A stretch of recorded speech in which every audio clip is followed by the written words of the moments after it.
good evening, everyone. I hope you are all safe and well in these times.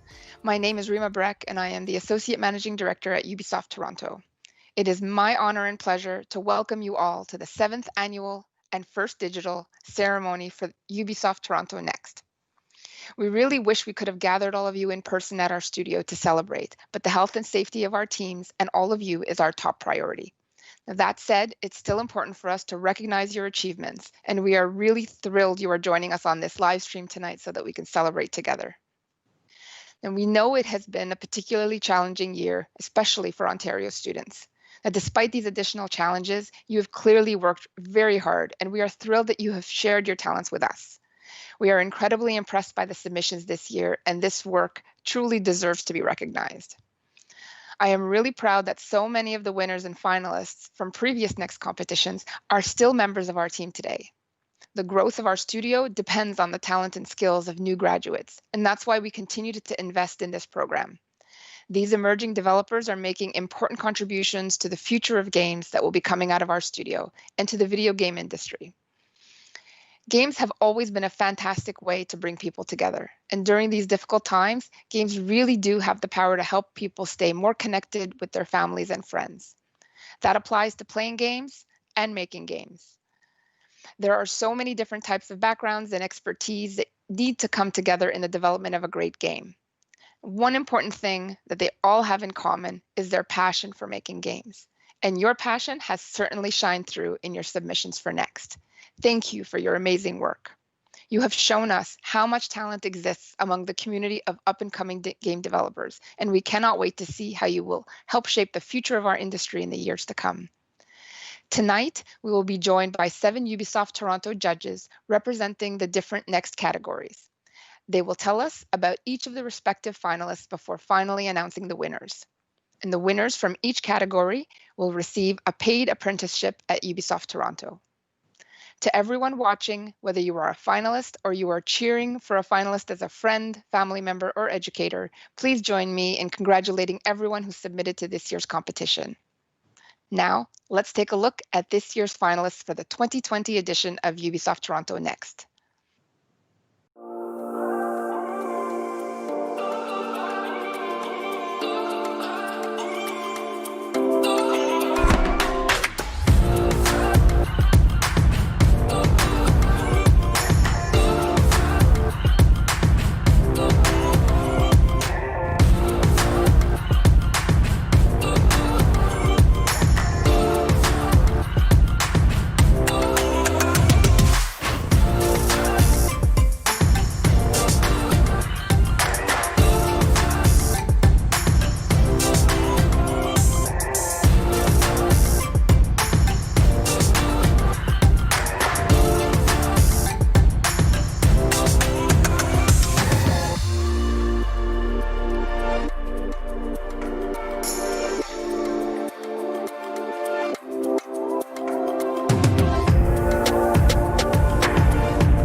Hey everyone, I'm Billy Matt Junis, and I'm an Associate Art Director at Ubisoft Toronto, and I'm thrilled to be presenting this year's 3D Art Challenge.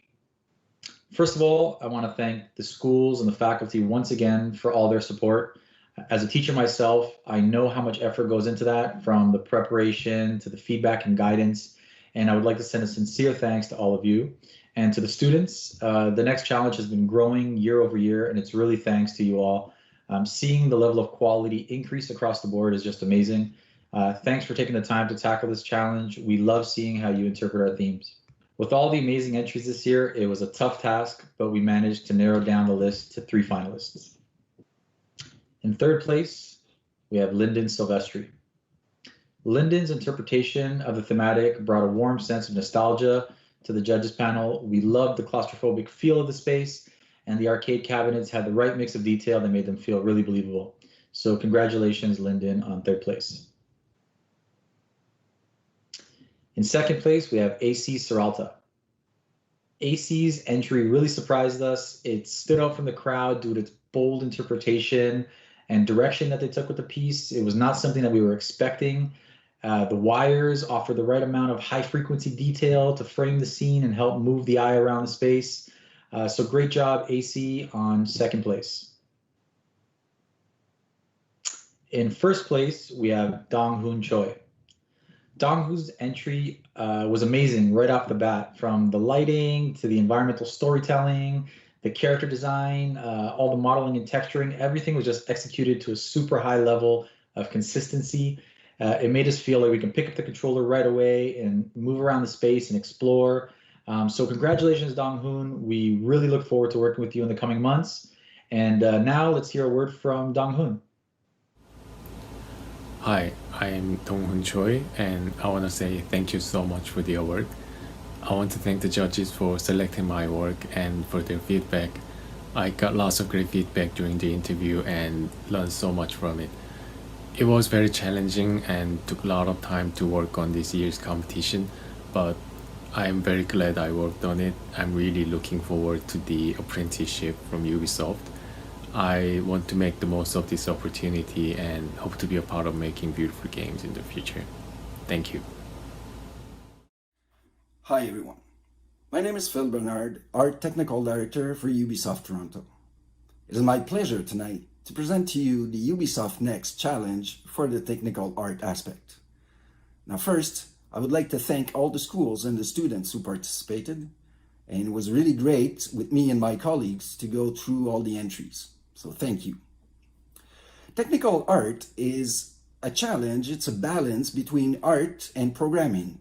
Now, reaching great artistic result, but with viable solution that all come together as one, with considering all the features that a game can have, is very difficult. And as such, we're looking for a balance between art and understanding of technical aspects. Of course, we're very happy once again for all the contestants, so thank you. That said, I would like to introduce right away the 2 finalists that impressed us the most. So number 2, Dong-Young Lee. His understanding of technical aspect was really great, and we're really impressed with that. Thank you, Dong-Young, and best of luck in the future. Mohammad Salame is number 1. His art aspect, his art result was really great while pushing the polish technically. So basically his technical polish was really great, and we found that he would be number 1 with this balance, and we're really happy to say thank you, Mohammad, and congratulations. And for the rest of you, we'd like to look at this video right away. Thank you. I'm Mohammed, the Ubisoft Next Tech Art winner. So, Ontario students, you should compete, even in your first year. You'd be surprised of what you could achieve. And if you fail, you learn and you do it again. That's what I did. For tech art, you want to experiment and dabble with things, especially the things that you're not supposed to. I used to animate in PowerPoint back in middle school. Yeah, don't do that, but you get the idea. I used Houdini and Substance Designer to make this project. Although a true artist is softwareless. You could do whatever with whatever, as long as you have the vision and the logic. Lastly, Thank you, Ubisoft, for making this happen. Howdy y'all, my name is Branko Bistrovich. I'm a concept lead here at Ubisoft Toronto. I've been on the next panel since its inception, actually. A few of us have been. And to me, personally, the most gratifying aspect of this whole process is seeing the final submissions. There's something really intriguing about giving somebody a problem, a challenge basically, and them articulating back the solution to you with their own style, their own aesthetic. You basically allow them to go free beyond one paragraph of description. It allows you to see what they prioritize as an artist, how they problem solve as an artist. Basically, it's a window into their mind, right? And I find that intriguing, and I also find it quite gratifying when those artists or when an artist succeeds in the process, right? It just as a moment of solidarity between two artists. I appreciate it. Speaking of artists and solidarity, we narrowed it down to the top 5 this year, as we always do, and then the top 3. But I have to make a shout out to the other contestants. There were some excellent pieces that were very close to making it too. So let me show you. I want to be looking this way as well because, to be honest with you, I want to look at the piece. I don't want to read off a paper. I want to tell you what I actually like about it. So sorry if it's a little weird, but I'm just gonna stare at it. Anyways, top three. Okay, third place is Nan Shi, who straight off the bat impressed me with the amount of confidence they have in their piece.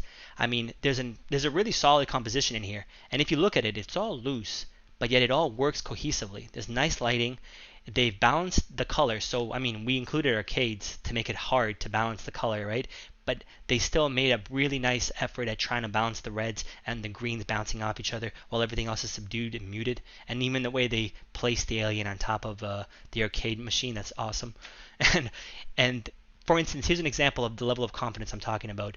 The cat on top of the arcade in the foreground. It's in the foreground and it's well executed. It's not like a realistic cat, but it's well executed. It has a great style, great shape, and there's a scribble over it that brings it to the foreground. That's a level of confidence that most senior artists don't have, but yet they've exhibited it. So wicked work, Nanchi. You should be very proud. Anyways, okay, great work.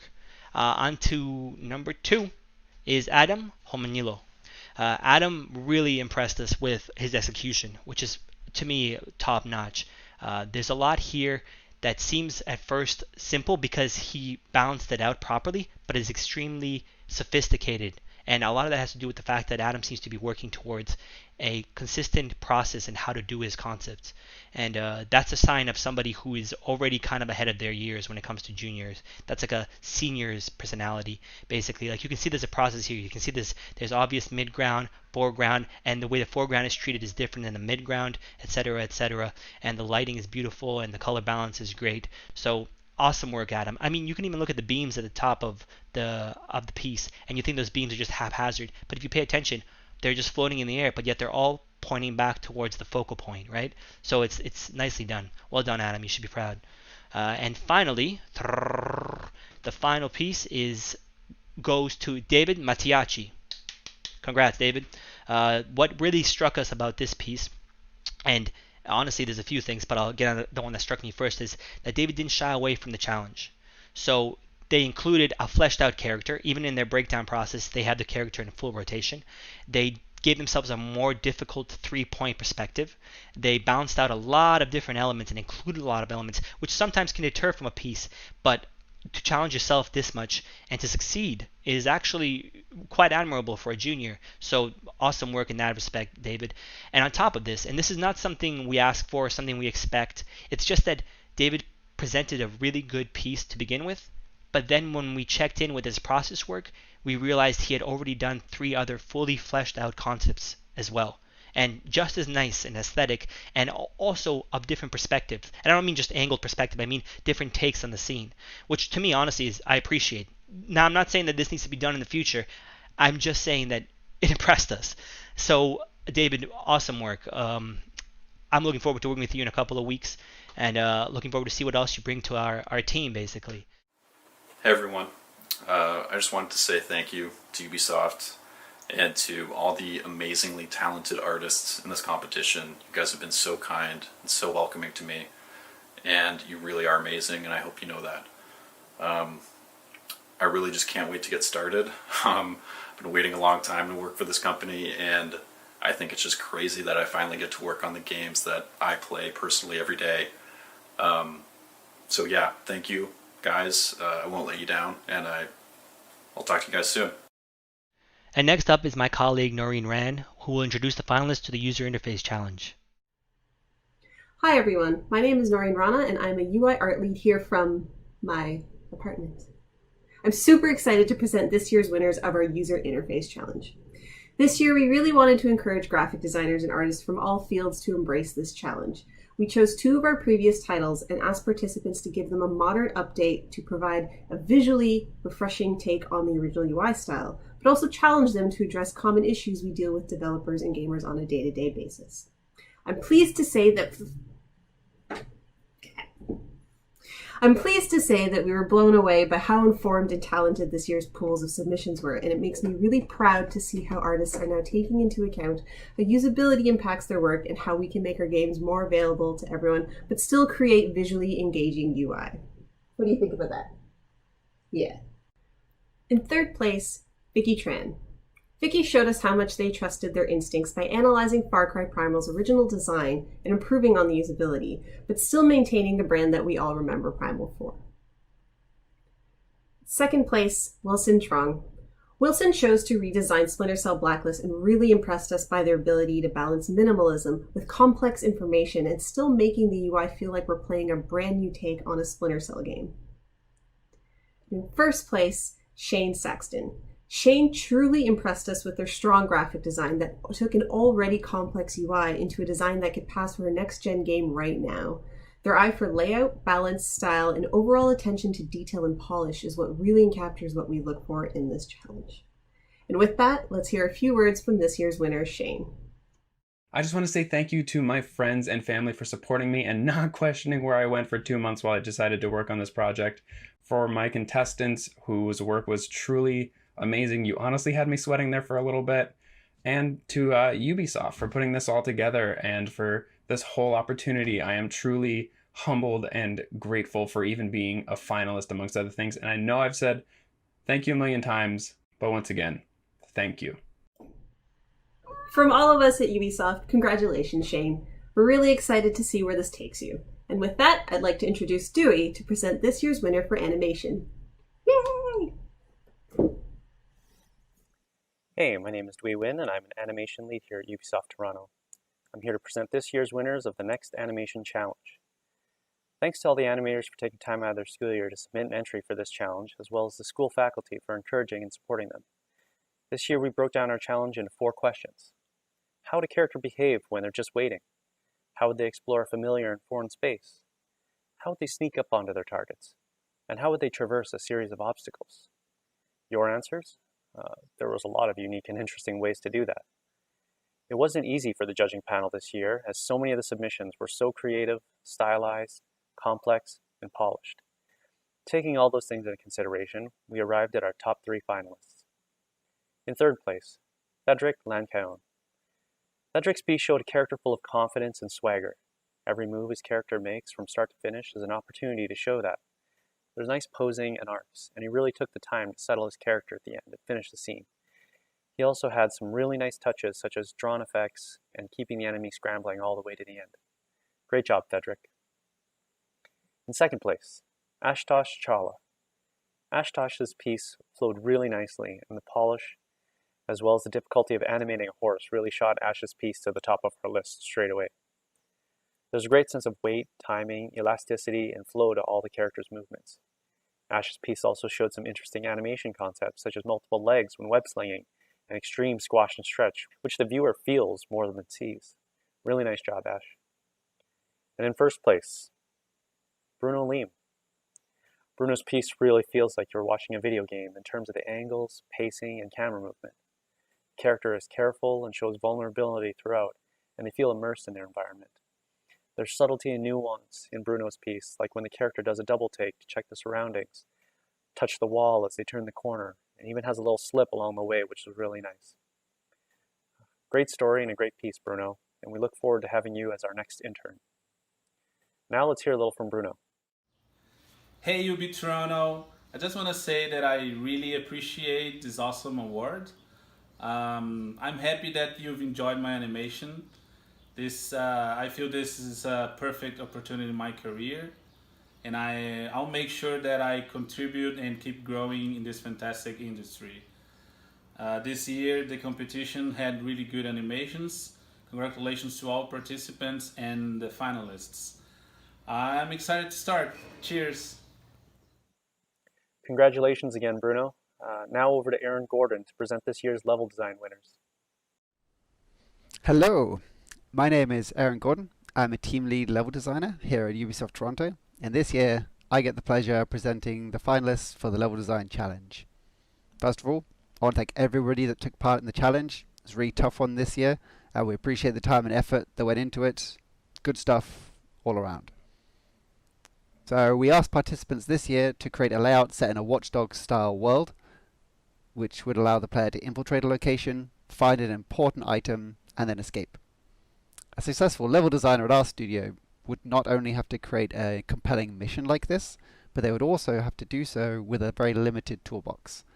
Therefore, we provided participants a few enemies, a few gameplay ingredients, a strict size limit, and a strict use of a modular building kit, so they could only use what we gave them, strict instructions not to add any new geometry. Then about halfway through the challenge, we wanted to let them flex their creativity a bit. We added in a curveball.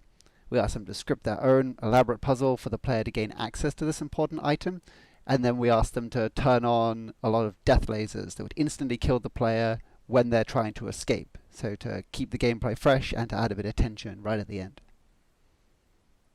So, with that, on to the finalists.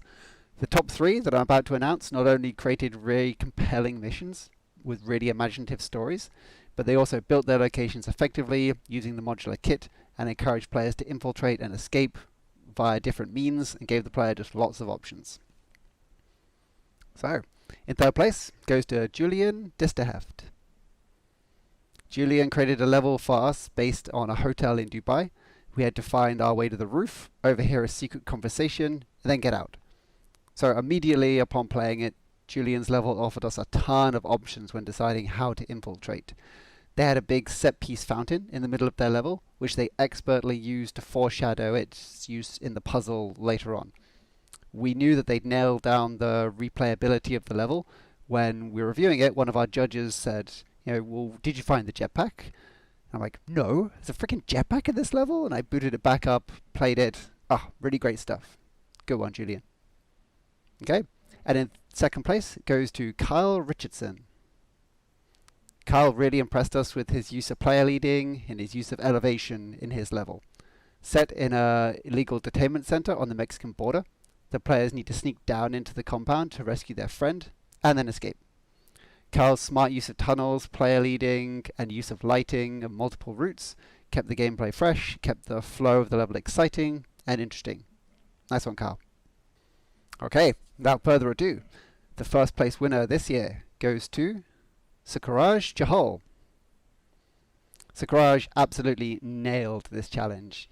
It was set in the British Museum. Players need to find a way in, solve an ingenious puzzle that's disguised as a museum exhibition. It had my face lit up when I started playing it. It has statues and a laser beam with mirrors on the statue's shields, and you have to rotate them. It reflects into this gem. It's great, really good stuff. Then you get the artifact. You then have to escape a collapsing building, also dodging these death lasers. Really great. Each room was clearly telegraphed where the enemies would go, where I should hide, where I'd be safe. Great use of pacing, clearly separated all the play spaces. I knew how far I was getting through the level. It's really obvious that Sakuraj has a great understanding of the level design principles, and frankly his entry here reaches the high bar we'd set even for our own designers. So fantastic work, Sakuraj. And now I'll sit aside and let Sakuraj enjoy the spotlight. Hi, hope everyone's safe and well. First off, I just want to say I'm super excited and honored to be receiving the Ubisoft Next Level Design Competition Award.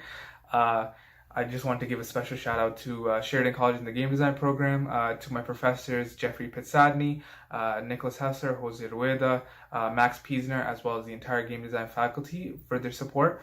I would definitely not be here today without the awesome experiences and skills I've cultivated during my time at Sheridan. And I also want to send a special thanks to my close friends, Peter, Ada, Tibby, and Will, for their constant support and guidance during this entire journey. And lastly, I just want to give a special shout out to Ubisoft Toronto for holding this awesome competition. Once again, I'm truly honored to and excited to be receiving this award and be selected among such awesome LD submissions this year. Thank you. Okay, congratulations to Courage on a well-earned first place. And now, thank you to all of our finalists. We'll move over to Peter to introduce the winners for the Programming Challenge. Hello everyone, my name is Peter Handrinos and I'm a lead programmer here at Ubisoft Toronto. I'm happy to present this year's winners of the Programming Challenge. I want to thank all of the students and recent grads for their participation this year. The entries we had were really high quality and the enthusiasm for the contest and the craft really showed in all of the submissions.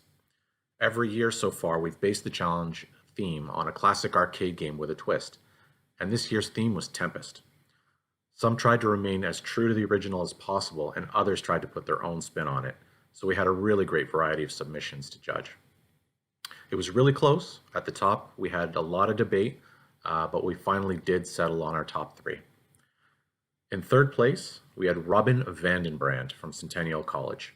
A solid technical execution with good use of sprites for polish. Robin's game and code were very high quality, and we had a lot of fun playing his rendition of Tempest. Congrats, Robin. In second place, we had Octay Komu from the University of Toronto. Octay's game and code quality were really top-notch, especially considering the one-day crash course he gave himself in C++ just before the competition began. His game was creative adaptation of Tempest, and it put the player at the center rather than along the edges of the level, so it was a really cool version. In first place, the winner, Jacob Pradley. Jacob's entry was a custom spin on Tempest. He called it Tempest Lanes, a kind of bowling version of Tempest, complete with pins that travel up and down the lanes. He added a 3D camera system that zoomed in on each lane for an up-close view. The level transitions were really slick, and the source code was clean and professional. So congrats, Jacob, on an outstanding submission, and we look forward to working with you. So here's a little video from Jacob. Thank you, Ubisoft, for choosing me as the winner of the Programming Challenge from all the other great submissions and competitors. From start to finish, the next competition was challenging, rewarding, but most of all fun. I know this is going to be a sturdy building block in the foundation of my career, and I can't wait to work for such a cool company and be part of the Ubisoft Toronto team. And so to show my gratitude, I'm presenting you, Ubisoft, with the Best Company Named Ubisoft Award. Congratulations.